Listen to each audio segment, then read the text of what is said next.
அதேமாதிரி இந்த ஜெனரேஷனில் பார்த்தீங்கன்னா நிறைய பேர் வந்து ஹெட்ஃபோன்லாம் யூஸ் பண்ணுறாங்க சார். இப்போ ஹெட்ஃபோன் யூஸ் பண்ணுறதால என்ன மாதிரியான பிரச்சனைகளை சந்திக்கிறாங்க அவங்க? ஆக்சுவலாக இந்த ஜென்ரேஷனில் ஹெட்ஃபோன்ஸ் யூஸ் பண்ணுறத ஒரு தவிர்க்க முடியாத விஷயம். எல்லாருமே ஆல்மோஸ்ட் நான் கூட ஹெட்ஃபோன்ஸ் யூஸ் பண்ணுறேன் ரெகுலராக.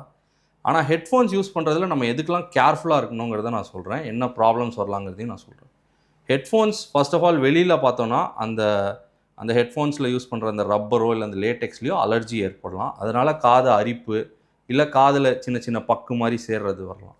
ரெண்டாவது, நல்லா அந்த உள்ளே தள்ளி வைக்கிறதுனால காதில் இருக்கிற அழுக்கை நல்லா உள்ளே தள்ளி அழுக்கு சேர்ற அந்த திறன் வந்து ஜாஸ்தியாகும். இது ஏற்படும்.